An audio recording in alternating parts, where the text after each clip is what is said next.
Si je vous dis la saga Mario et Luigi, vous êtes d'accord pour me dire que c'est un ensemble de bons jeux, certains plus mémorables que d'autres, mais qui reste quand même une bonne licence, que ça soit pour les fans dévoués du plombier moustachu, ou pour sa prise en main très accessible du monde du RPG. Récemment, Mario et Luigi l'épopée fraternelle est sortie sur la Switch. Cela était inespéré au vu de la fermeture du studio Alpha Dream, qui s'occupait de la totalité de la saga, et les deux remasters qui ont fait plutôt tâche en termes de vente. Pourtant, cela n'a pas empêché de relancer une pièce dans la machine après presque 10 ans, sans nouveau jeu de la série. Quand je parle de cette série et que chacun me dit son préféré de la liste, beaucoup me répondent Voyage au centre de Bowser, Superstar Saga ou Dream Team Bros même. Mais je n'entends pas tellement, ou du moins peu, l'opus Les Frères du Temps. Et justement, c'est celui que je préfère. En y rejoignant récemment, j'ai pu me forger un avis plutôt bien construit et je vais l'analyser au cours de cette vidéo. Je vais mettre la nostalgie à la poubelle, donc il ne sera pas biaisé par ce dernier, pour ceux qui se demandaient. Je vais revenir sur les autres jeux de la série, probablement pour faire quelques comparatifs. Je vous invite à aller voir ma vidéo sur Mario et Luigi Superstar Saga pour avoir des informations complémentaires à ce sujet. Je tiens à m'excuser si à certains moments le jeu a des animations qui bug un peu. J'ai joué sur émulateur et ça arrive qu'il y ait des petits sauts. Et évidemment, je ne vous apprends rien, alerte spoil pour ceux qui l'ont déjà fait ou qui s'en foutent, place à la vidéo.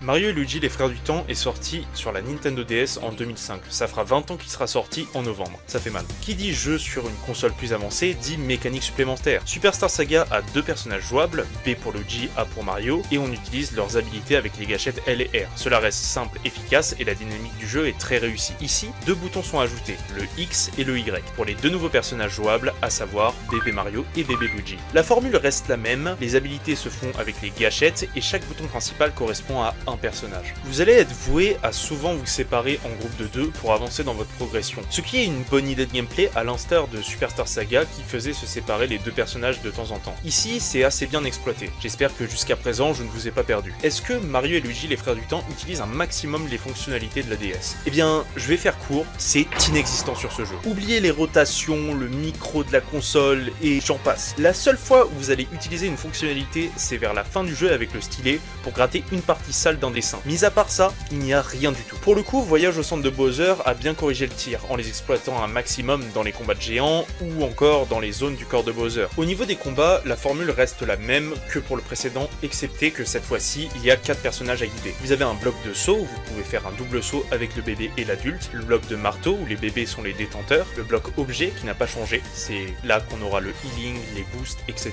Le bouton pour fuir le combat, en échange vous sèmerez plein de pièces sur votre passage, sauf qu'il y a une petite modification par rapport à Superstar Saga, ici vous pouvez annuler la fuite. Alors dit comme ça paraît totalement inutile, mais cela reste très pratique si vous avez fait une fausse manip par exemple. Enfin, vous avez le bouton des attaques frères ou attaques spéciales, qui va être un ensemble d'objets très puissants. Il y a une petite différence quant à l'utilisation de ces attaques par rapport à tous les autres jeux de la franchise. Habituellement, pour les utiliser, il faut dépenser des PF, dit points fleurs. Généralement, plus l'attaque est puissante, plus elle coûte de points fleurs. Ici, il n'y en a pas. Il se stocke comme dans un inventaire. Nous pouvons en récupérer via des blocs ou dans les magasins. Bien que ce soit le seul Mario et Luigi à employer ce procédé-là, on les obtient beaucoup trop facilement. Dans chaque monde que vous parcourez, vous allez au moins récolter une trentaine d'objets. Sans oublier que parfois, à la fin de chaque combat, on peut vous en donner. De plus, dans une partie, vous allez rarement être à court d'objets, même en farmant l'expérience. Et puis, de toute manière, vous avez un nombre ahurissant de pièces sur toute la map, donc s'il y a besoin de faire des emplettes, ce n'est pas ce qui manque. Si je dois vous parler plus en profondeur des attaques spéciales, vous en avez 10 en tout. La carapace verte et la carapace rouge, à tour de rôle, chacun frappe sur la carapace. La différence avec la rouge, c'est qu'elle est infinie, vous pouvez porter le nombre de coups que vous voulez, tandis que la verte s'arrête au bout d'une quinzaine de coups. La fleur de feu et la fleur de glace, chacun votre tour, vous envoyez des boules à votre adversaire. La fleur de glace est plus efficace car elle permet d'altérer les statistiques des monstres et des boss, c'est-à-dire l'attaque, la défense et la vitesse. Ce qui n'est pas négligeable si vous êtes bas level. Le fracasse-œuf, où vous faites du volet avec un œuf, assez pratique sur certains types d'ennemis, il y a une chance sur 2 pour qu'il donne un item dès qu'il se casse. Le canon, qui éjecte vos 4 personnages, il faut appuyer dans l'ordre où ils sortent de ce dernier. Le minichon, qui est dans une capsule de Mario Party, elle s'effectue en 2 temps. Vous avez l'adulte qui court pour sauter sur l'ennemi, et le bébé qui peut mettre un coup avec le marteau. Fun fact, le chon peut être masculin ou féminin. Le trampoline pour sauter à tour de rôle sur l'ennemi, les fleurs clonées, qui permet de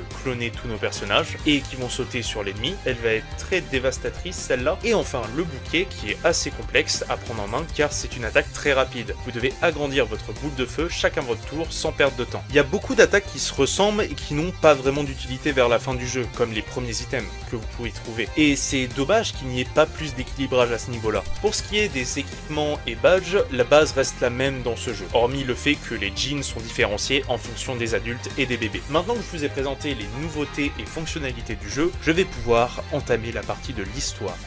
L'histoire commence en nous introduisant une planète assez sombre dans laquelle des individus y vivent. On apprend qu'ils cherchent un nouvel endroit pour s'installer et tombent sur ce qui semblerait être le château de Peach. Après cette cinématique, nous sommes dans le château de Peach en tant que bébé Mario et bébé Luigi. D'après la carte, il est écrit que seul bébé Mario peut vaincre les fausses couches. Ou plutôt, on nous indique que nous sommes dans le royaume du passé. On se rend dans la salle du trône et nous voyons Bowser qui capture la bébé princesse. Donc en 2 temps 3 mouvements, c'est plié. Une fois battu, on a à peine le temps de se réjouir que l'on se fait canarder par d'étranges vaisseaux dans le ciel. Et en voyant les nuages se dégager, on y découvre une armée totale. Ensuite, nous revenons au présent et un speech se démarre. Le professeur Catastrophe vient de finir sa nouvelle invention intitulée la machine spatio-temporelle. Cette machine a une source d'énergie, nommée l'étoile cobalt, et du coup, qui dit nouvelle invention dit personne intéressée, qui dit personne intéressée dit la princesse Peach, qui dit la princesse Peach qui se rend dans le passé dit la disparition, enfin voilà, vous connaissez la chanson. Nous allons contrôler Mario et après avoir donné un champi remède à Papy Champi qui s'est fait un sang d'encre, la fameuse machine du professeur revient dans un sale état. Nos protagonistes vont se questionner pour savoir si la princesse a réussi à revenir, mais une fois la machine ouverte, ils découvrent un monstre alien. Deuxième combat, on l'explose. Après cet incident, le professeur va nous dire que la princesse se trouverait quelque part dans le royaume d'antan. Seulement, au vu de l'état de la machine, on va difficilement pouvoir l'utiliser. Luigi nous fait signe qu'il y a une sorte de trou qui est apparu dans le jardin. On va donc s'y rendre. Ce fameux trou est en fait une faille permettant d'aller dans le passé, mais l'on ne sait pas où précisément. De plus, si on entre dans la faille, est-ce qu'on peut ressortir par la suite? Tant de questions et aucune réponse. Et on ne va pas pouvoir réfléchir bien longtemps puisque les freins du lit de Papy Champi n'ont pas été mis, et il arrive à une vitesse en percutant la faille et Luigi finit par tomber dedans. Mario décide donc de rejoindre son frère. Cela nous mène à une transition dans la faille et la destination indiquée, le village Holly Jolly. Ils ont fait un petit effort en changeant la pellicule de couleur. C'est un petit changement mineur, mais qui est le bienvenu. Les premières heures de ce jeu vont être assez longues pour être honnête, car pendant les 3/4 de ce chapitre, on va vous faire un tutoriel de toutes les bases. Alors je suis d'accord, sur toute la franchise, on y est confronté, et c'est loin d'être le pire jeu à en posséder beaucoup, n'est-ce pas Dream Team Bros? Mais c'est juste que parfois, certaines explications n'en valent pas vraiment la peine, car elles paraissent tellement logiques. Je vais m'expliquer au fil où l'on va progresser. En rentrant dans la faille, un troisième personnage en plus de Mario et Luigi va rentrer. Il s'agit d'une petite valise s'appelant Fourre-tout. C'est une fois de plus une invention créée par le professeur Catastrophe. Et il va nous aider tout au long de l'aventure. Il va nous aider à stocker pas mal d'objets, comme du soin, des vêtements, des badges, etc. J'aime beaucoup comment les statistiques des personnages sur l'écran du haut est présenté, avec les Mario et Luigi en porte-clés. Cependant, je trouve que l'écran du bas est vraiment un total fouillis, et c'est vraiment dommage car ils auraient pu mieux l'organiser. Je vais en profiter pour présenter le personnage de Fourre-tout. C'est un personnage assez inexpressif. Il n'a pas beaucoup de vie, à part quand il termine son discours en criant « Retour à l'action !»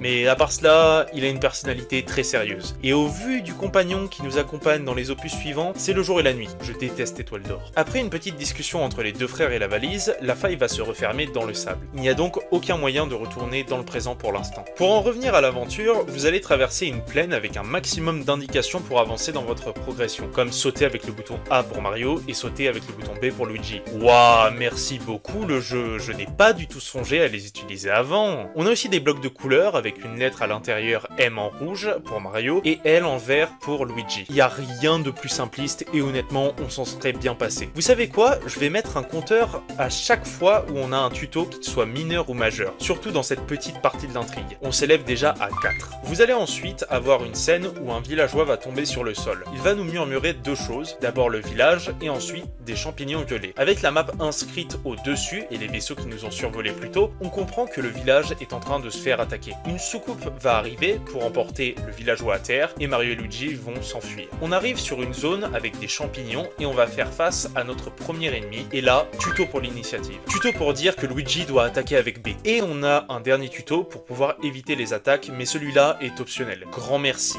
Mais bon, faut pas déconner, je le compte quand même. Alors je vais préciser quelque chose, je ne vais pas parler de tous les ennemis qu'il faut affronter, car sinon la vidéo va durer 3 heures. Je parlerai surtout de certains d'entre eux qui me semblent intéressants pour être analysés. Vous inquiétez pas, il n'y en aura pas beaucoup, car pas mal d'ennemis sont réutilisés utilisé dans d'autres mondes en version améliorée, et bien sûr je parlerai des boss. Vous montez de plus en plus dans les champignons, et là Luigi se prend un Xampi Champi sur la tête. On peut remarquer qu'il lui reste un PV, et là, tuto pour soigner son personnage. Sérieusement, celui-là on aurait pu s'en passer. Après avoir fait du leveling, vous allez entrer dans le village enneigé, et nous arrivons trop tard. Tous les villageois se font attaquer et emmenés par des soucoupes étranges. Suite à ce drame, nous allons explorer le village, et allons tomber sur le maire qui est coincé dans sa cheminée. Il va mentionner des certains Xampi, on va donc en conclure que ce sont les envahisseurs de ce village. On décoince le doyen en faisant un saut en dessous de lui, et il arrive à sortir par la cheminée. Sauf qu'il tombe nez à nez avec les Xampi, et vont le capturer. C'est pas de chance. Va s'en suivre un combat contre ces fameux Xampi. Ce combat est impossible à gagner. Vous allez en tuer au mieux un, mais lorsque le compte à rebours de cette secoupe descend à 0, elle envoie un gros projectile qui nous one-shot.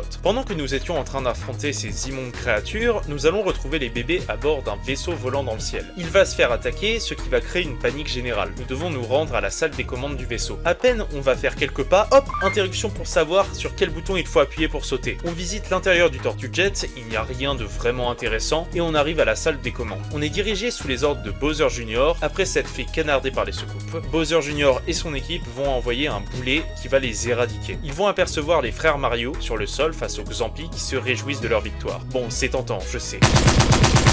On va donc décider d'aller les chercher avec les bébés et le supposé Papy Champi. On va retrouver les frères à terre et à nouveau battre ces Xampi. Et là, petite interruption pour donner le premier objet frère et apprendre à le sélectionner. Après les avoir battus, nous ramenons les frères au vaisseau et Papy Champi va nous raconter tous les événements qui se sont passés après que bébé Mario ait battu Bowser Jr. dans le passé. Le village et le château ont tout simplement fini en ruine par ces aliens. Il y a eu une alternative pour qu'ils puissent sortir de là, Bowser Jr. et son Tortue Jet. C'est donc pour cela que nos héros du passé accompagnent les méchants du passé. C'est chaud de faire une phrase bien faite. Nous allons survoler ce qui est devenu le château de Peach après l'invasion, et autant dire que ce n'est plus du tout le même. Un message va ensuite être reçu par la reine de ce peuple, des Xampi, qui se nomme la princesse Xampi. Super original, n'est-ce pas, hein? Ah oui, ne comptez pas traduire, ils vont quasiment s'exprimer qu'avec ce langage. Un gros missile va être envoyé sur notre position, mais n'ayant plus de munitions, nous ne pouvons plus riposter. Nous allons donc être touchés de plein fouet et atterrir dans le château de Bowser. J'ai envie de dire pourquoi ils n'ont pas survolé le missile, mais bon, on va partir du principe qu'ils n'ont pas eu le temps de l'esquiver.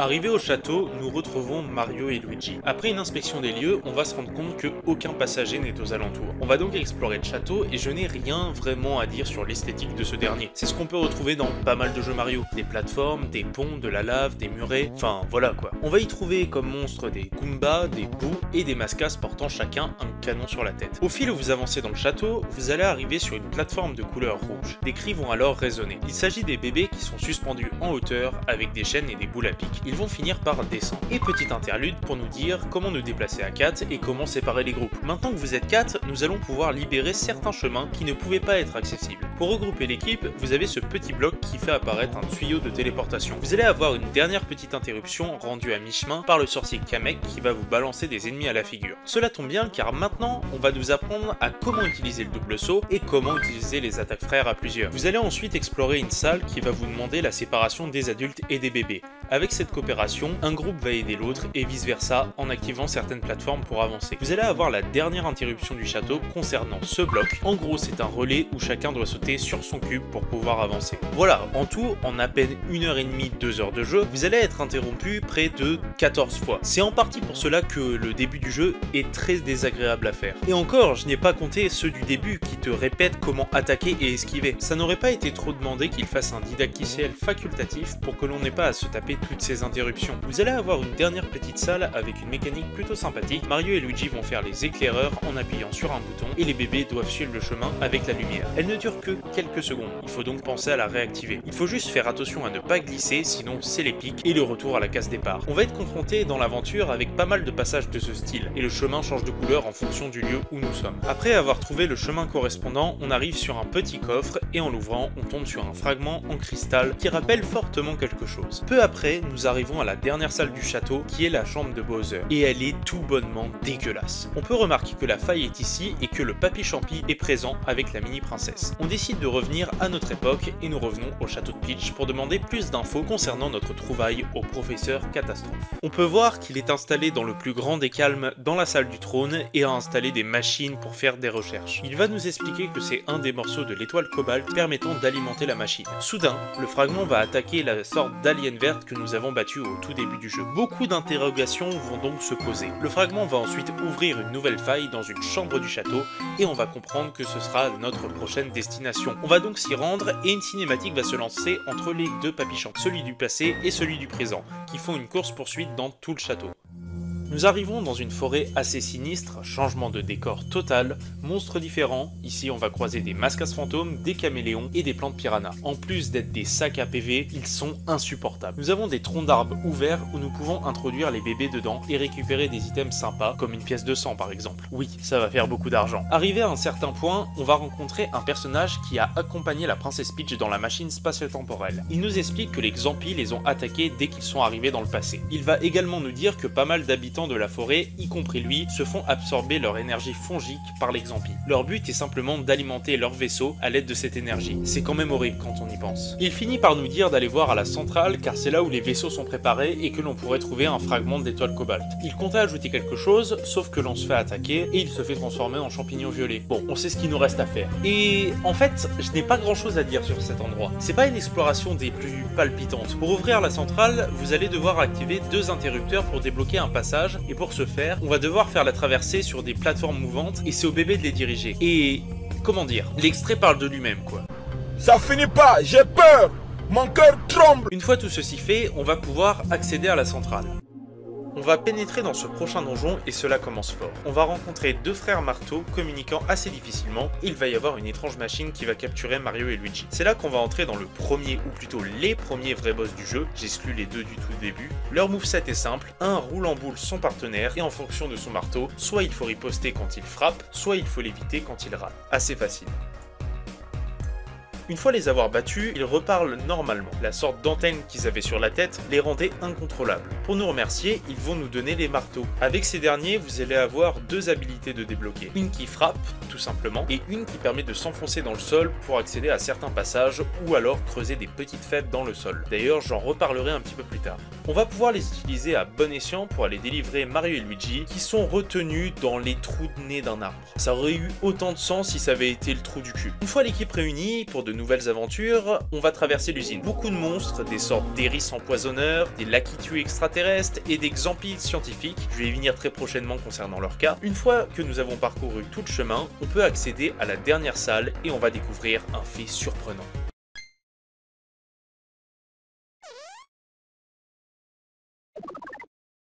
Oui, la fameuse boisson que la sorte de Wiggler boit est bel et bien l'énergie fongique des toads de la forêt. C'est donc avec ce procédé que les vaisseaux sont alimentés. Les bébés vont décider de jouer autour du verre et forcément, la connerie arrive et la chenille se met en colère, ce qui entame notre nouveau boss. C'est un combat intéressant mais pas super compliqué, son moveset est simple, elle peut cracher des nuages empoisonnés, faire des séismes et alimenter les vaisseaux pour qu'ils nous tirent dessus. Vous avez en plus de ça 2 Xampis scientifiques qui l'accompagnent. Pour développer ces ennemis, ils ont une particularité en plus des Xampis normaux, à la fin de chaque attaque, soit ils sortent un champignon rouge, soit un champignon gris. Le rouge va avoir comme effet d'agrandir l'ennemi, tandis que le gris, au contraire, le fera rétrécir.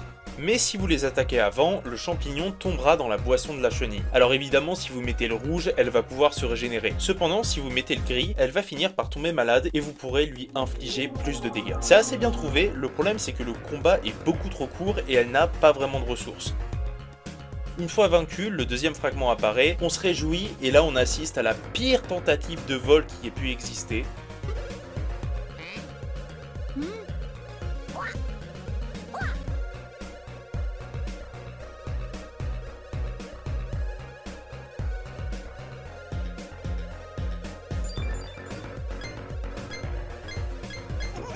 Bowser Jr. nous vole les 2 fragments que nous avions en notre possession et s'enfuit avec. Étant donné qu'on ne sait pas où est-ce qu'il est parti, on décide de rentrer bredouille. En arrivant au château, même schéma, on va parler au professeur et il va nous dire que plusieurs failles sont apparues dans le château. Celle que nous allons devoir prendre est indiquée avec une main. Je tiens à souligner une information que le professeur Catastrophe dit qui peut porter confusion. Il nous dit que ce serait par là que Bowser Jr. se serait enfui. Cette phrase a un double sens. A-t-il pris la faille du château? Donc ça voudrait dire qu'il est revenu dans le présent pour revenir dans le passé? Ou alors alors s'est-il tout simplement enfoui sur l'île après nous avoir volé les fragments à la centrale? Ça ne sera jamais précisé. Bon, après ça reste du chipotage, je vous l'accorde. On va ensuite nous indiquer le jardin du château de Peach où les deux papis s'y trouvent avec la bébé princesse. Chaque rencontre avec eux va nous apprendre une technique supplémentaire. Je ne vais pas vraiment m'y attarder, je citerai juste ce qu'ils vont nous apprendre au fil de l'aventure. En premier, nous avons le saut en vrille où Mario et Luigi font leur toupie, et je tiens à faire une petite remarque sur les phases d'entraînement, c'est plat en fait. Dans les autres jeux de la franchise, c'était beaucoup plus divertissant et on avait un vrai sentiment de supériorité après avoir appris une technique. Là, c'est limite, on te la donne et va jouer avec. On se rend après dans la faille correspondante où l'on va survoler les étagères des bibliothèques avant d'y entrer. Et n'empêche, avec toutes les failles qui ont pop, on pourrait penser qu'on peut aller n'importe où l'on veut et choisir notre propre chemin. Alors, à part celle-là qui est accessible et qui ramène au village Holly Jolly, d'ailleurs sachez qu'elle n'a aucune utilité, on pourrait croire que, mais non, il n'y a vraiment rien à récupérer là-bas. Pour les autres, vous ne pouvez pas y accéder tant que vous n'avez pas les habilités correspondantes, ce qui reste quelque part assez frustrant. On arrive sur une toute petite île joviale avec une musique apaisante. On parle bien de l'île des Yoshi. Le lieu est représenté par une immense verdure entourée d'eau, étant donné que c'est une île, ça reste logique. On peut également trouver des petites maisonnettes, des arbres fruités et une exposition d'un œuf tout rose qui semble cassé. Quelque chose est toutefois interpellant, l'île est déserte, aucun Yoshi n'est présent. Dans une petite maisonnette, on va rencontrer une Koopa du nom de Kili Koopa. C'est une reporter dévoreuse de scoop. Elle va nous expliquer plusieurs informations comme quoi l'œuf a éclos et que ça serait lié au Xampi. Une petite plateforme est présente dans cette pièce, on décide donc d'y monter et on trouve les habitants du village. Ils semblent assez terrorisés et on ne comprend pas trop pourquoi. Jusqu'à ce que des bruits de pas retentissent, ce qui va faire fuir les Yoshi. On décide d'aller voir ce qu'il se passe dehors. Et en regardant au-dessus de la maisonnette, on affronte le regard de cette grosse bête avec son cri énorme, très similaire à ceux des Xampi. On en conclut donc que ce sont probablement eux qui ont transformé ce monstre. Il va décider de gober toute l'île entière et même essayer de nous gober, mais heureusement pour nous, il a raté. Après cette panique générale, nous allons continuer à explorer l'île. On va croiser Kamek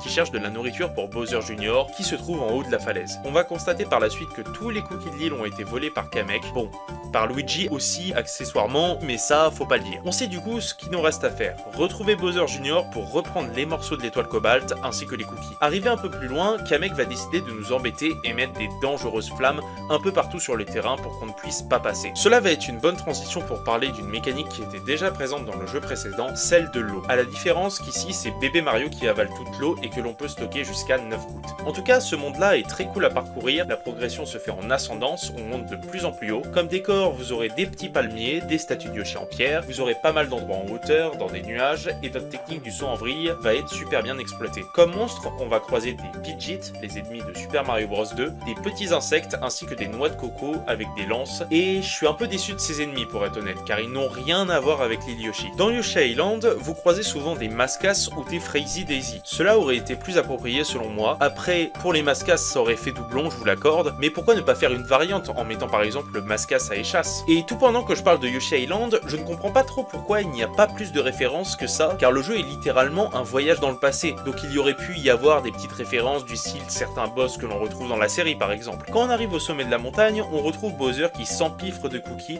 ainsi que Kamek qui le suit. On va se faire repérer, les bébés vont manger tous les cookies, Bowser Jr va s'énerver, Kamek va donc décider d'agir et écarter Bowser Jr afin qu'il puisse s'enfuir et hop, combat de boss. C'est un affrontement assez classique, son moveset est composé de sorts qui nous balancent des boules piquantes, un clonage d'ailleurs c'est parfait pour initier l'attaque du fracassœuf et dès qu'il a perdu son balai, il peut vous balancer des flammes. C'est encore un combat qui se fait très rapidement malheureusement. Une fois Kamek vaincu, on décide de poursuivre Bowser Jr. Il tombe sur un cul-de-sac, il est donc coincé. Sauf qu'il va avoir la brillante idée de manger les deux morceaux de l'étoile. On essaie de lui faire recracher en lui sautant dessus, pas sûr que ça marche mais soit, jusqu'à ce que nous voyions les vaisseaux d'Exampi. Ils vont décider d'agrandir le monstre, sorti de son œuf quelques heures plus tôt, ce qui va le faire devenir encore plus fou. Il va essayer de nous manger, excepté que cette fois-ci, nous n'arriverons pas à l'éviter.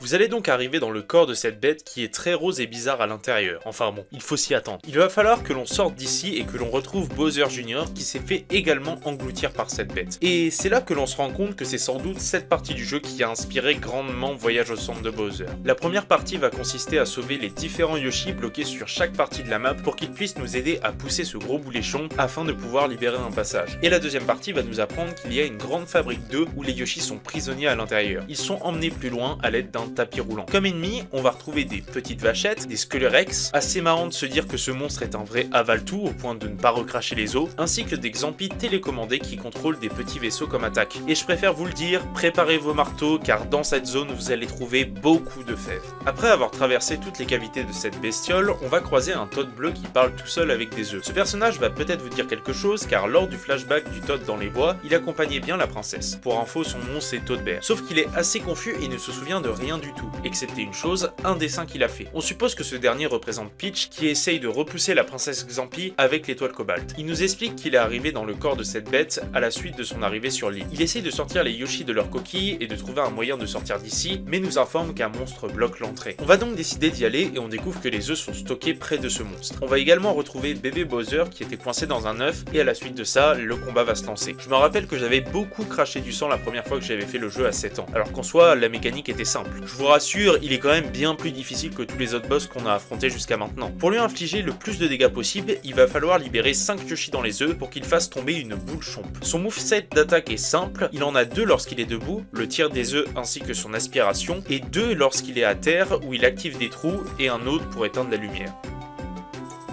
Une fois que nous l'avons vaincu, le trou va s'ouvrir et nous allons pouvoir sortir par le fion de la bête, littéralement. L'exploration était vraiment pas mal et très fructueuse, car elle nous permet d'avoir beaucoup d'items. C'est un des seuls endroits où nous n'allons pas pouvoir revenir, et j'ai envie de dire que c'est tant mieux, car je ne vois pas trop comment on serait re-rentré. Probablement encore une fois par le fion. Dès sortie de cette créature, il va se mettre à s'endormir, et je me dis ça peut être dangereux si jamais il s'écrase sur l'île, non? On décide de retourner dans le village et on va recroiser une fois de plus Bowser Jr. qui s'empiffe de cookies. À peine vous avoir vu, il s'est dépêché de manger ce gros lard. Mais vous savez, quand vous avez trop de poids dans l'estomac, ça finit par remonter et il recrache les morceaux de l'étoile. Étrangement, les fragments vont se rassembler et éjecter Bowser Jr. de l'île. Fourre-tout va nous sortir un magnifique mot que personne n'emploie. Le chapitre va se finir par une salutation des Yoshi pour nous remercier de les avoir libérés. Comme d'habitude, interlude dans le château pour aller voir le professeur Catastrophe. Nous allons lui montrer le dessin de Toad Bear et il va nous expliquer que la faille du château de Peach du passé est apparue. Le problème, c'est que nous ne pouvons pas y accéder tout de suite. Nous allons ensuite voir les 2 papis pour apprendre la technique de la roulade et à l'aide de ce pouvoir, nous allons pouvoir débloquer un tuyau plus haut dans le château. J'y reviendrai un peu plus tard. Grâce à ce pouvoir, nous allons pouvoir nous rendre à la faille la plus haute du château, à savoir le balcon. On arrive dans le monde du désert, il en fallait bien dans un jeu Mario de toute manière. Premièrement, je vous laisse écouter la magnifique OST, elle est entraînante et fait vraiment Far West.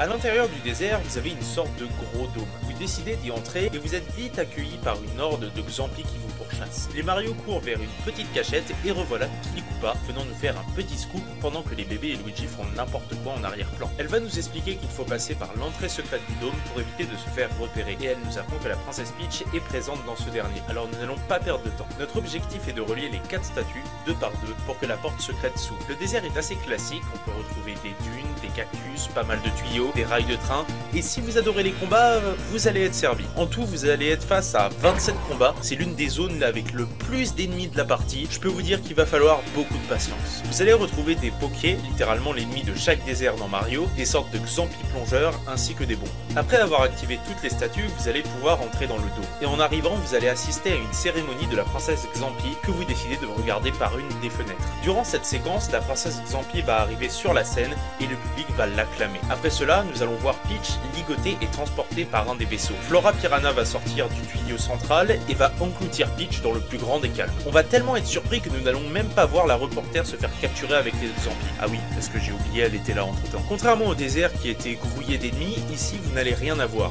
Vous aurez juste à avancer en utilisant vos techniques et ce n'est pas plus mal d'avoir procédé comme ça, même si cette partie-là ne va pas vous prendre plus de 10 minutes. On va donc arriver sur une plateforme sur laquelle il faut se mettre pour monter tout en haut. On va se retrouver sur la scène avec tout le public et on se fait directement agresser. On réussit à faire une belle prestation en sautant sur quelques Xampi, mais un va arriver, ça semble être un gros bébé, et un nouveau combat de boss se lance. Son moveset est simple, il va demander à la tribune de savoir qui il va attaquer avec sa sucette entre Mario et Luigi, le vert avec un L pour Luigi et le rouge avec un M pour Mario. Parfois, il est possible que les couleurs soient inversées, ce qui demande plus de concentration. Ces autres attaques sont soit des champis qu'il va vous cracher, soit des boules de feu. C'est à partir de ce boss là que moins ils auront de vie, plus ils attaqueront davantage. Il se peut que l'ennemi attaque 2 tours de suite, ce qui rajoute un cran de difficulté en plus. Même si pendant mon affrontement, je n'ai pas eu de réel problème.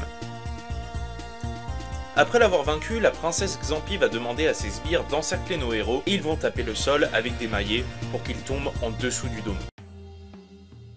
Vous tombez donc dans une grotte et vous avez une magnifique scène entre les bébés qui frappent Luigi avec un marteau pour qu'il se réveille. Du coup Luigi s'énerve et les bébés pleurent, puis ensuite c'est Mario qui se lève et en voyant que les bébés pleurent, il s'énerve contre Luigi qui pleure à son tour. Gros fiasco en tout cas. Après cette scène, vous pouvez avancer dans la grotte. Il y a une boutique à proximité pour se restaurer un peu. Elle est cachée derrière un petit mur. En avançant un peu plus, on va recroiser Kili ligoté qui est sur le point de chuter. Flora Piranha va arriver et un des Xampi va couper la corde avec une hache, ce qui va faire tomber Kili dans la bouche de la plante. Je me demande quel va être le boss de la grotte. Sinon, que dire sur l'environnement? Bah, c'est une grotte, c'est caverneux, vous avez des lianes, des rochers en forme de feuilles, des gros piliers, des petits reflets de lumière par-ci par-là. Cette partie-là va être assez longue également, j'ai l'impression que c'est à partir de ce segment de jeu que les mondes vont devenir de plus en plus longs. Beaucoup de salles vont être des mini-jeux comme une roulette ou alors une course en boule. En termes d'ennemis, eh bien c'est du recyclage. Ce sont les mêmes ennemis que le château de Bowser, c'est-à-dire des masques à canon, cette fois-ci ils sont de couleur bleue, et des bouts violets. La différence c'est qu'ils sont plus rapides et qu'ils peuvent voler nos objets si on ne les esquive pas à temps. Vous avez un autre ennemi néanmoins, c'est une sorte de sarcophage où deux mascas se retrouvent dedans. Ils ont deux attaques, une où un utilise le sarcophage comme une fusée et une où le sarcophage s'ouvre et chacun tire une boule qu'il faut soit éviter en sautant, soit il faut rester immobile. Tout comme le désert, cet endroit va grouiller de monstres et vous serez bien content d'arriver au bout. Vous allez finir par tomber dans une salle avec une sorte de plateforme et un cube bien au milieu. Comme c'est bizarre, c'est exactement la même plateforme sur laquelle est apparue Flora Piranha tout à l'heure. Vous décidez de toucher le bloc et elle va apparaître comme par magie. On s'y en doutait pas. Elle va avaler et recracher le cube, ce qui va créer une fissure sur une partie du mur. Notre équipe va donc essayer de s'enfuir, mais vont se faire rattraper et on va débuter un combat. On est de retour sur quelque chose de plus basique. Le moveset de la plante est simple, elle a deux phases. Une où elle vole, elle va donc s'envoler et sauter pour plonger dans le sol, et il y aura des rochers à éviter. Et la deuxième, elle va enfoncer son corps dans le sol pour nous faire des sables mouvants ou pour faire une partie de ping-pong avec elle. Combat plutôt simple pour le coup.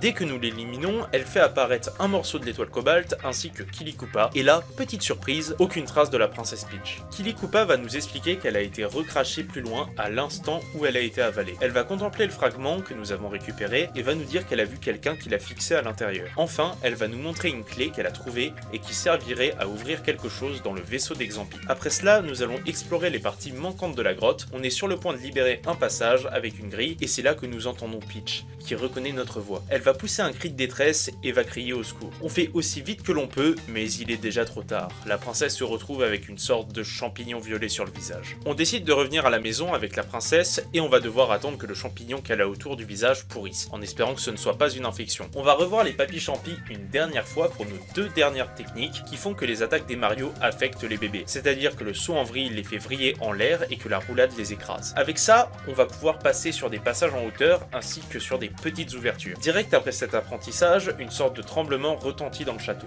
Un Toad arrive en panique en disant « il est revenu ». On se demande qui ça peut bien être. En montant au deuxième étage, une flèche va nous indiquer qu'il faut aller dans la chambre de Peach, là où nous l'avons laissé. Et revoilà Bowser. C'est vrai que depuis le début, on n'a pas entendu parler de lui. Sa motivation, vous devez la connaître, c'est capturer la princesse. Ouah, je m'y attendais pas du tout, plot twist, oh là là. Il va décider de s'enfuir, mais pas de la manière dont il espérait. Il va éviter les deux papis qui étaient en train de le charger et va détruire le pont sous son énorme poids. Il va tomber dans une faille totalement par hasard avec la princesse. Direction le nouveau monde qui nous attend.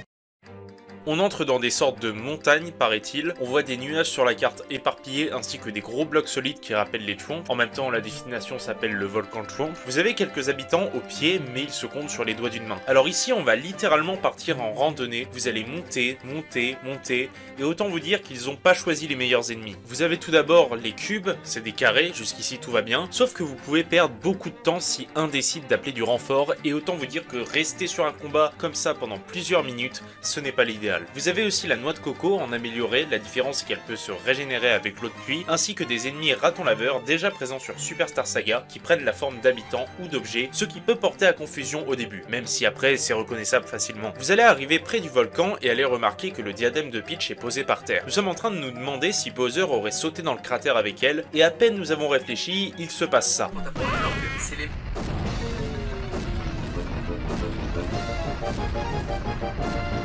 On décide de descendre et d'aller se réfugier dans une maison ressemblant étrangement au professeur Catastrophe. On va apprendre qu'avant d'être un inventeur de génie, il étudiait toutes sortes de recherches sur les Thwomp. Il va tellement être focalisé dans ses recherches qu'il ne va même pas porter attention à ce qu'on dit, alors qu'il y a quand même une érection... Putain, j'ai dit une érection, mais quel con. Alors qu'il y a quand même une éruption à 20 mètres de sa baraque. Du coup, le mal arrive, plein de cubes enflammés arrivent pour tout casser, et un va particulièrement faire des dégâts. On va remarquer qu'il y a une petite fontaine d'eau, et on va jouer les pompiers à l'aide de bébé Mario. Alors, je ne suis pas sûr que quelques crachats de gouttes suffisent à éteindre un feu, mais je pense que c'est trop demandé pour un jeu Mario d'être réaliste. Le jeune professeur Catastrophe va donc avoir un éclair de génie et savoir que l'eau ça éteint les feux. Waouh, quelle découverte, tu veux une médaille? Cela va avoir un flash au professeur du présent qui va relier ça à une machine permettant d'envoyer de l'eau. Après que le laboratoire fut anéanti par l'incendie, le jeune professeur va nous dire qu'il va partir étudier dans la forêt boue et qu'il est sûr que nous le recroiserons. Sacrée bonne référence tout ça, hein. Fourre-tout va recevoir un appel du professeur actuel, oui, il y a de quoi s'y perdre, pour nous dire qu'il a trouvé une machine du turfu qui permet d'éteindre n'importe quelle éruption. Il va donc envoyer de l'eau à travers la faille pour éteindre le feu du volcan. Maintenant qu'il n'y a plus aucun danger, on peut retourner voir à l'intérieur du volcan. Mais ça ne se passe pas comme prévu, car on va surprendre une conversation entre un couple de Thwomp. C'est une femme qui console son mari, étant triste que le volcan soit éteint. On va arriver en phase 2, et la dame va directement nous pointer du doigt, car on ressemble à des plombiers. Super argument en tout cas. Son mari rumine, elle va donc s'énerver et nous attaquer. Alors d'entrée de jeu, c'est un boss des plus ridicules. Il a plusieurs attaques comme des rochers qu'il lance ou encore des tremblements de terre, mais si vous lui mettez suffisamment de dégâts, vous ne les aurez même pas. Elle a une deuxième phase qui va la faire séparer en 4 petits fonds et il faut trouver la vraie. Mais bon, une fois que vous l'avez trouvée,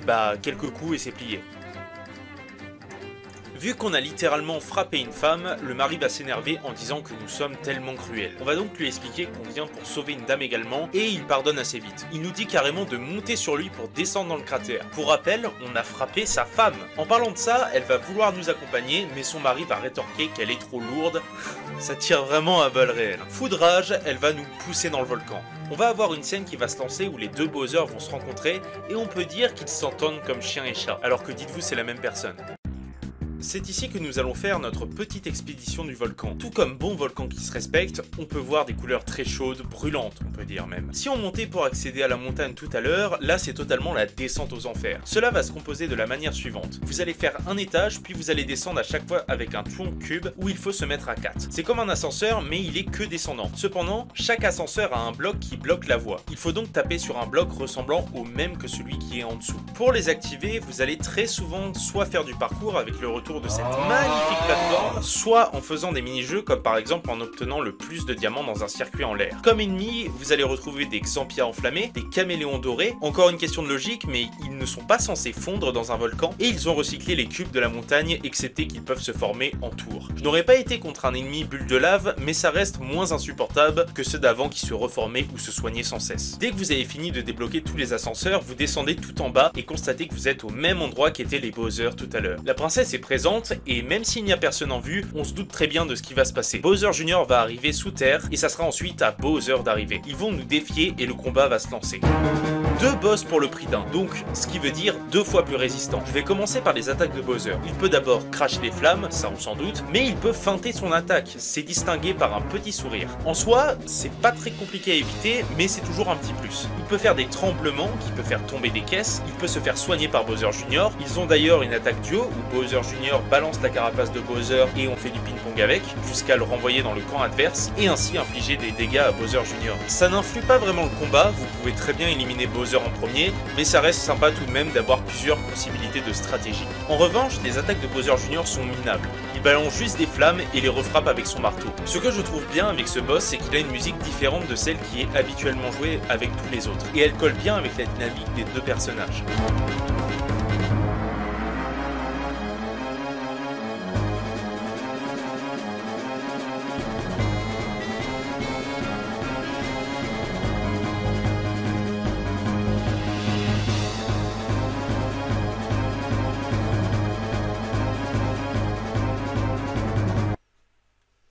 Après qu'on ait battu les deux tortues, cela va créer un tremblement et une poussée de lave va faire lever Bowser et Bowser Jr du ciel. Lorsqu'ils vont être en l'air, Bowser va se prendre un vaisseau extraterrestre et va tomber de la plateforme. Il va sortir comme il est rentré dans ce monde, c'est-à-dire avec une faille. Quant à Bowser Jr, il va s'écraser sur le vaisseau mère d'Exampi. En parlant du vaisseau, il va briser une partie de la montagne et c'est étrange car il a su exactement notre position exacte. A l'aide du tuyau, ils vont emporter Peach et nous décidons de vite suivre sa trace.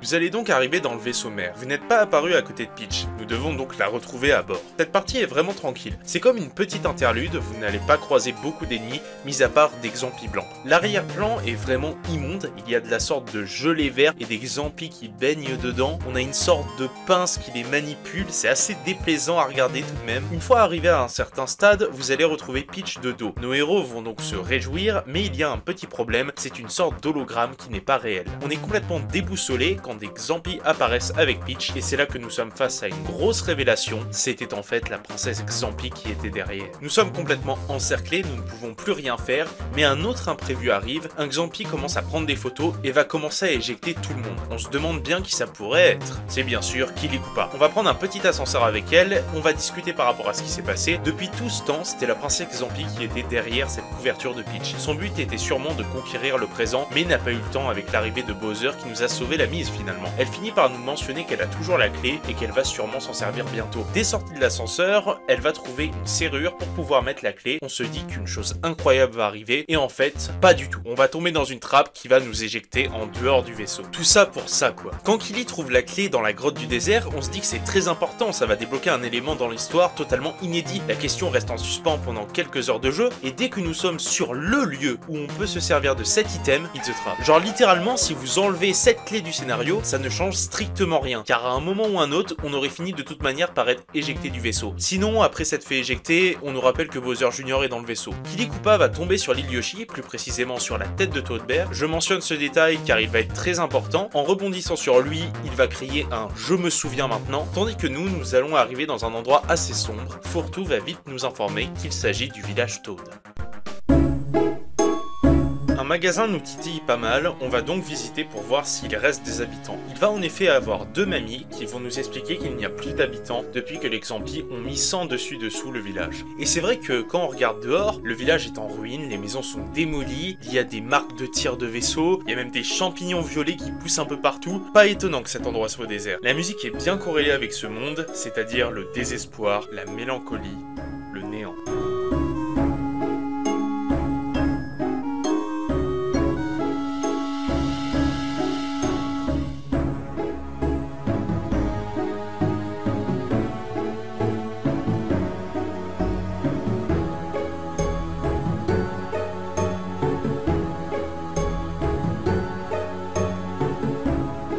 Comme ennemi, vous allez croiser des bulles ailées rapides comme l'éclair, des pokés squelettiques, ainsi que des Xampis robotisés qui attaquent en fonction de la couleur du joueur. Par exemple, il a l'attaque des drapeaux rouge pour Mario et vert pour Luigi, excepté que des fois, il peut lever les deux en même temps. Et il fait ça de plus en plus vite, ce qui peut être très fourbe. La progression va se faire en deux groupes, d'un côté les frères, de l'autre les bébés. Ils doivent se rejoindre en ouvrant les grilles à la fin. L'étoile cobalt va être très bizarre, elle va gigoter dans tous les sens. Fourtou va nous expliquer que cela aurait un rapport avec la colline étoile, qui est accessible à partir d'un tuyau dans le village. Arrivé à la fin, vous avez deux choix. Soit vous retournez dans le présent avec la faille, soit vous entrez dans la colline étoile. Personnellement, je n'ai pas très envie de rentrer, donc je saute tout de suite dans le tuyau. Le lieu n'a rien à voir avec le village. Ici, tout est brillant et bleuté. Ça en met vraiment plein les yeux. L'étoile cobalt va continuer de s'agiter, cela veut dire que quelque chose est proche. La zone est vraiment très petite, vous allez faire 3 zigzags jusqu'à l'arrivée. D'ailleurs, le tracé me rappelle beaucoup les chemins Star Road dans Super Mario World. En termes d'ennemis, vous allez retrouver des bulles d'amour, mais pas que. Vous aurez aussi des hélicomascas, ainsi que des ennemis appelés mains noires. Je pense qu'ils avaient plus d'originalité pour trouver des noms.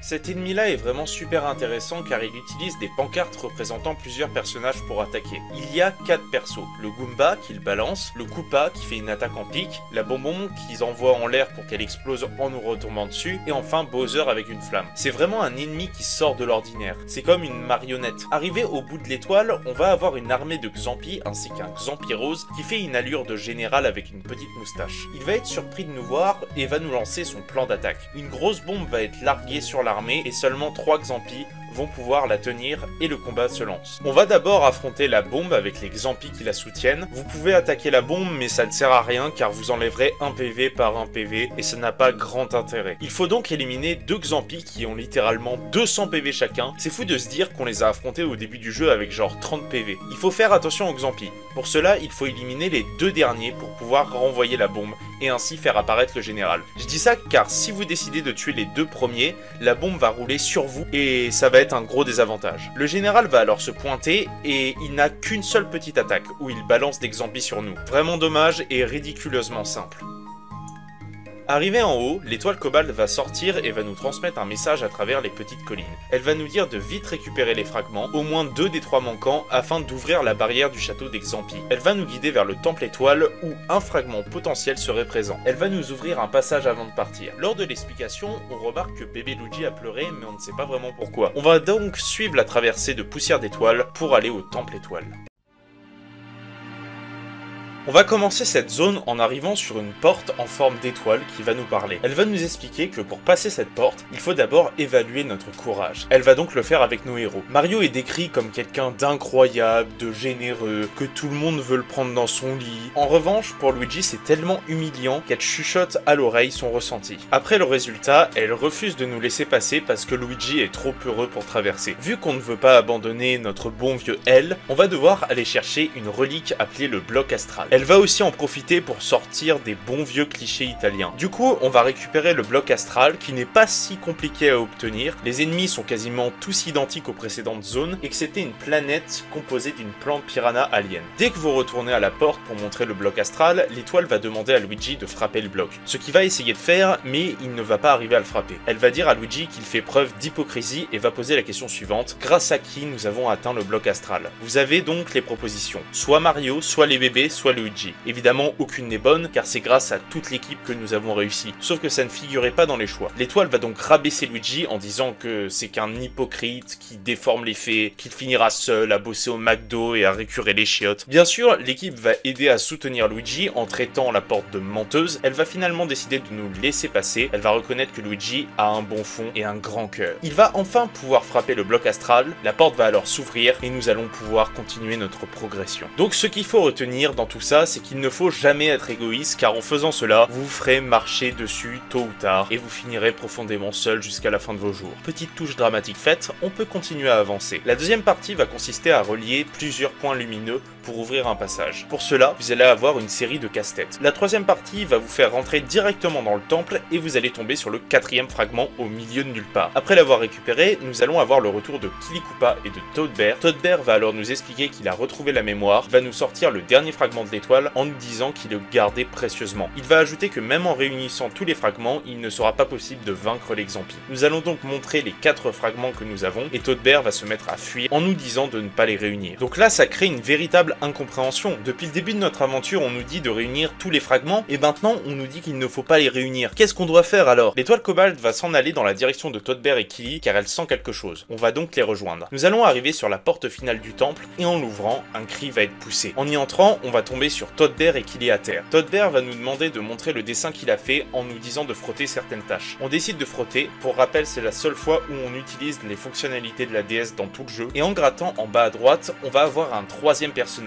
Qui est-ce? Un Xampi? On dirait qu'il a une couronne. Toad Bear va essayer de nous expliquer, mais ça ne va pas se passer comme prévu. Un monstre va arriver pour les transformer en champignons violets. Il va nous attaquer, évidemment. Ce boss ressemble beaucoup à celui qui était venu au château de Peach du présent. Il a pas mal d'attaques, il peut envoyer des boules à pic, il peut nous bloquer, etc.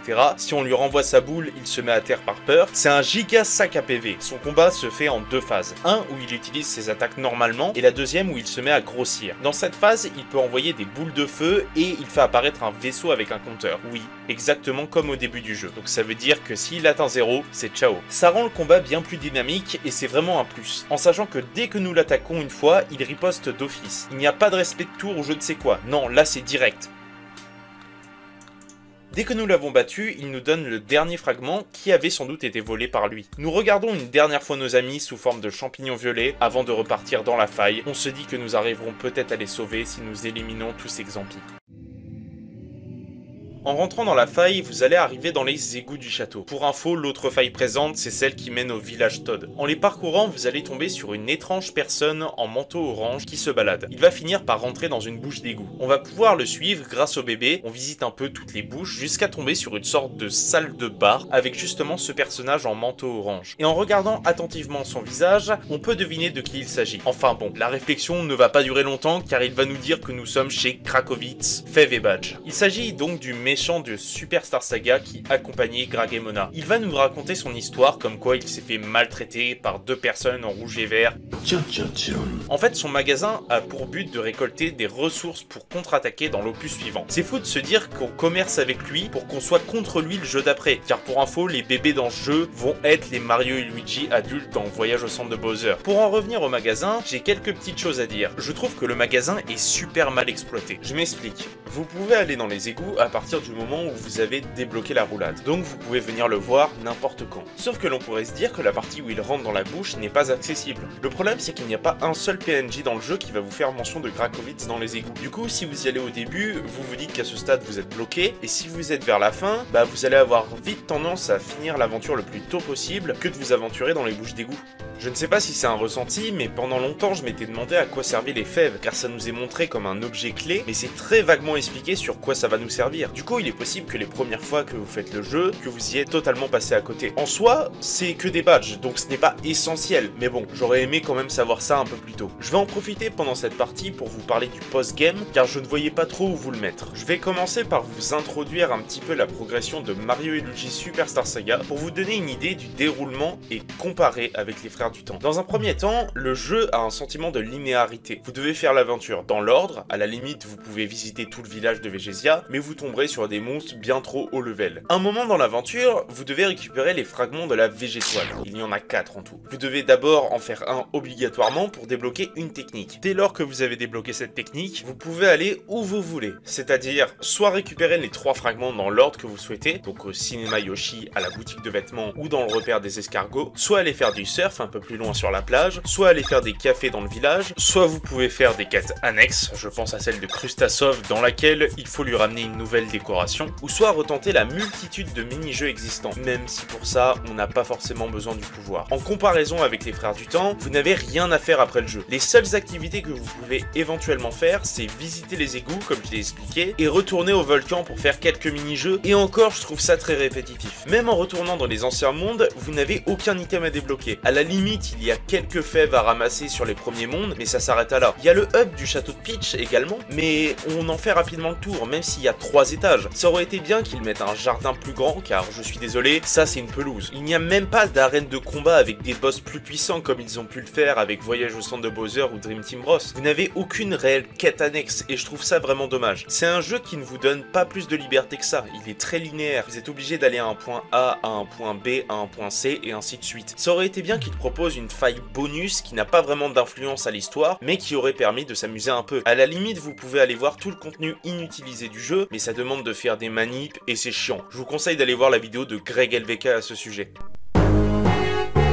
On y est enfin, la dernière ligne droite. On va ouvrir la grande porte avec l'étoile cobalt et que c'est imposant. Le château a été modifié de toutes pièces et ça n'a rien à voir avec l'initial. La musique est très pesante et effrayante, elle est parfaite pour un lieu comme celui-là.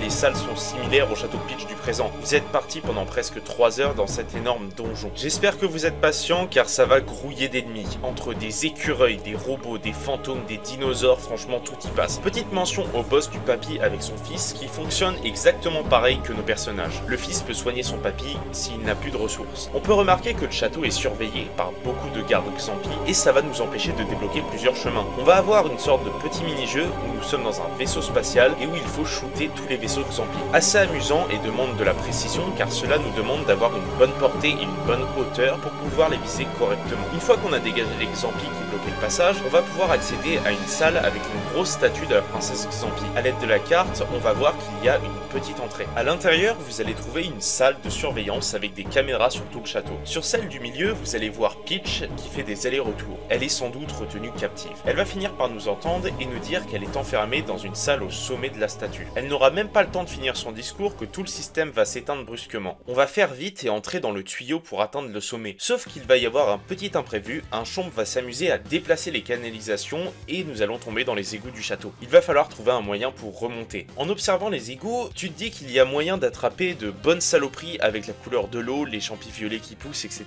On va voir une salle où nous allons retrouver le chomp, il va s'amuser à se cacher dans les tuyaux et notre but va être de le toucher 5 fois à l'aide de blocs viseurs. En sortant des égouts, vous allez devoir passer sur les parois de la première salle pour trouver un autre moyen de rejoindre la statue. Après un long chemin, on va réussir à entrer à l'intérieur de la statue et on peut dire que c'est gigantesque. C'est un immense palais avec énormément de marches et beaucoup de piliers en or. Arrivé à un certain point, l'étoile cobalt va s'agiter, elle sent une très forte présence et va décider de se séparer de nous. Elle va nous remercier et va essayer de nous aider une dernière fois et trouver la princesse Xampi. Fourre-tout va insister pour que l'on sauvegarde car nous allons arriver à un moment très crucial. En parlant de sauvegarde, c'est vrai que je n'en ai pas trop parlé jusqu'à maintenant. Cela se fait en forme de petit journal de bord avec une photo pour chaque lieu. Vous avez un petit texte qui défile pour vous résumer un petit peu la situation. Je trouve que c'est très réussi et ça donne envie de savoir quelle sera la prochaine photo lorsque l'on change de monde. Nous allons finalement arriver dans la salle où Peach est retenue captive. On va remarquer un énorme champ magnétique autour d'elle que nous ne pouvons détruire. Elle va être surprise que nous soyons arrivés jusqu'ici à cause du barrage assez résistant. On va donc lui expliquer que nous avons utilisé l'étoile cobalt pour ouvrir la porte et elle va être très surprise. Elle va s'apprêter à nous dire une information importante sur l'étoile cobalt, mais bon, je pense que vous savez ce qu'il va se passer.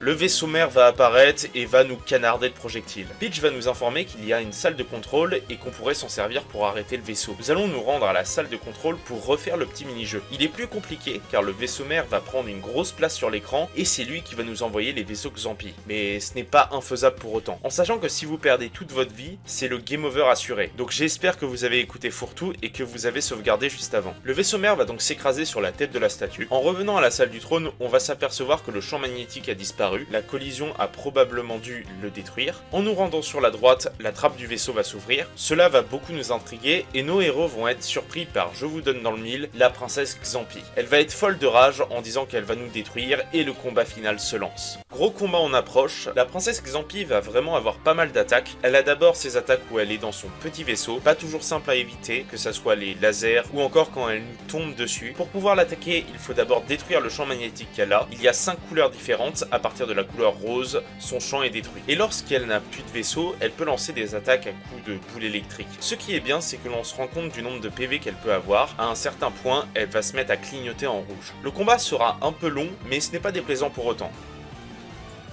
Dès que nous l'avons vaincu, on décide de s'enfuir au plus vite, mais à ce moment-là, l'étoile cobalt va revenir à la charge. Elle va se rapprocher de Peach, on va se demander pourquoi. On va très vite le comprendre, c'est elle qui détient le dernier fragment. Cependant, elle ne veut pas reformer l'étoile. À peine eu le temps de nous dire ce qu'elle pense, Bowser Jr. se pointe, on l'avait presque oublié celui-là, et il va causer l'irréparable en mettant le dernier fragment dans l'étoile. La princesse Xampi, à terre, va donc ramper jusqu'à l'étoile et va énoncer que c'est à présent au tour de sa sœur. L'étoile cobalt va donc s'agiter bizarrement et va transformer Bowser Jr. en champignon violet. On va être un peu confus car qu'est-ce que c'est que cette histoire de sœur? Peach va alors nous expliquer que la princesse Xampi a une sœur jumelle. Elle va nous raconter ce qu'il s'est passé lors de son expédition et on peut bien remarquer que la scène est similaire au dessin de Toad Bear. Elle a utilisé l'étoile cobalt pour attaquer et enfermer la princesse Xampi. Elle a par la suite détruit l'étoile. Sauf qu'elle n'a pas pu combattre l'autre jumelle et a donc été capturée. La grande princesse va alors apparaître sous nos yeux, totalement terrifiante. Nous nous sommes fait berner depuis le tout début. Les nombreux messages transmis durant l'aventure, c'était en fait elle. La salle du trône va donc s'envoler et un combat va débuter dans ce climat orageux. C'est ici que l'affrontement final va débuter. Et pour un combat final, c'est un combat final. Un vrai tank cette reine. Elle a beaucoup d'attaques, pour la plupart elle utilise ses serviteurs pour nous envoyer des projectiles, se soigner, nous éclater un caillou dessus. Elle peut aussi nous faire des charges et feinter ses attaques, donc ça ne rigole pas du tout. Peach va se cacher derrière le trône et va nous aider à éliminer les secoupes qui gravitent dans le ciel. Et je tiens à dire que l'atmosphère du combat est vraiment bien réussie. Ça représente bien la fin du monde.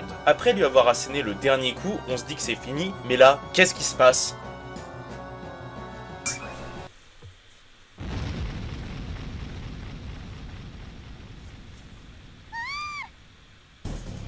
Une deuxième phase. Elle est vraiment increvable cette reine, sérieusement. Encore plus énorme. La prochaine fois, prends tout l'écran pendant que tu y es. Déjà que ça ne rigolait pas tout à l'heure, là c'est encore pire. Le fond a changé de couleur pour passer au violet très terne. Sans oublier que Peach est à terre, donc personne ne peut nous aider à part nous. Après, je veux pas dire, mais elle aurait pu nous aider, c'est pas comme si elle ne savait pas se battre, enfin bon. Et niveau attaque, ils se sont fait plaisir. Et vas-y que je te balance des vaisseaux, et vas-y que je t'attaque avec mes tentacules, et vas-y que je dois faire la corde à sauter, et vas-y que je te lance des nuages empoisonnés, que je te balance des des projectiles à répétition. Alors pour vaincre ce boss, il y a une mécanique à faire. Il faut que vous désactiviez sa couronne, car si vous ne le faites pas, vous allez infliger des dégâts un par un, et le combat va s'avérer être un peu long. Une fois que la couronne n'est plus activée, là vous pouvez vous faire plaisir en l'attaquant jusqu'à ne plus en finir. Après un long acharnement contre elle, on finit par la vaincre. La princesse Xampi va alors se transformer en mini champignon, et bébé Luigi va décider de le prendre. Il va nous rester une problématique cependant, même si on a vaincu les reines, les dommages sont toujours présents. On a toujours ces champignons pourris qui recouvrent le royaume. Et on va avoir une petite révélation, bébé Mario va décider de sauter sur son frère, et bébé Luigi va se mettre à pleurer. À partir de là, magie, le champignon violet auquel Bowser Jr. s'est fait transformer va disparaître. Cela voudrait donc dire que les larmes de bébé seraient le remède pour éliminer tous ces Xampi une bonne fois pour toutes. Le professeur Catastrophe va donc réutiliser son invention, à savoir l'hydroflotte, pour propager des larmes de bébé à travers tout le royaume. Alors je ne sais pas combien de gosses il a frappé dans des écoles maternelles, mais pour en avoir une quantité comme ça, il a dû y aller fort. Il va ensuite venir dans le château du passé avec sa machine pour venir nous chercher, et nous allons revenir à notre époque. Tout le monde rentre sain et sauf, Papy Champi est soulagé de voir la princesse, les Toads acclament Mario et Luigi, toutes les failles du château ont disparu. Le prof va nous expliquer qu'il reste une dernière chose étrange dans le château, et on décide d'aller voir avec les papys et la princesse. Nous pouvons de toute manière n'aller que dans cette direction, car les Toads bloquent les autres endroits du château. Nous allons voir alors que Bowser est à terre dans la salle du trône. On va essayer de le réveiller, mais rien n'y fait. Le champignon que bébé Luigi a en sa possession va alors sortir et va se diriger vers Bowser. Il va l'avaler et Bowser a retrouvé toute son énergie. Cependant, il est contrôlé par la princesse Xampi, et vous avez compris, dernier combat. Bon, en effet, c'est un combat bonus. Ici, nous ne pouvons pas attaquer avec nos attaques. Tout ce qu'on doit faire, c'est éviter et riposter les coups donnés par Bowser. En tout, il a 10 cœurs et la barre de vie doit tomber à 0. C'est plutôt original et très sympathique. Après cela, nous faisons une dernière petite parade. Tout le monde se réunit dans le jardin et par la même occasion, tout le monde va faire ses adieux entre les membres du passé et ceux du présent. Les bébés vont saluer Mario et Luigi. Cela va être assez touchant, surtout entre bébé Luigi qui ne veut pas se séparer de son lui adulte. Les papys vont également se saluer. Les bébés ainsi que le jeune papy Champi et la jeune princesse vont remonter dans la machine et un dernier salut va se faire. Ça va être la fin du jeu. Les crédits vont alors défiler et à l'aide de photos, on va pouvoir redécouvrir tout ce qu'on a parcouru. Je pense qu'il va être temps de passer à la conclusion. Pour résumer concrètement, Mario et Luigi, les frères du temps, il a une des meilleures histoires pour un jeu Mario. Ce n'est pas dans tous les jeux Mario que vous allez retrouver un véritable génocide. Le fait que les Toads se font littéralement aspirer leur énergie pour les vaisseaux Xampi, le fait que les Yoshi se font enfermer dans des œufs pour être transformés en monstres, le fait qu'ils ont anéanti plusieurs terres, notamment le village Toad, qui est totalement pourri de champignons violets, qu'il n'y a plus aucune vie et que les maisons sont totalement cassées, il n'y a plus de ressources pour vivre. Les Xampi ont failli réussir leur objectif, qui était de dominer les terres du royaume champignon. Bon, après, il y avait quand même des éléments qui n'étaient pas trop nécessaires, du genre la clé du vaisseau mère, qui n'avait aucune utilité. Il y avait du potentiel à y mettre, mais bon. Alpha Dream se serait inspiré d'un roman de science-fiction nommé La Guerre des Mondes, fait par Herbert George Wells.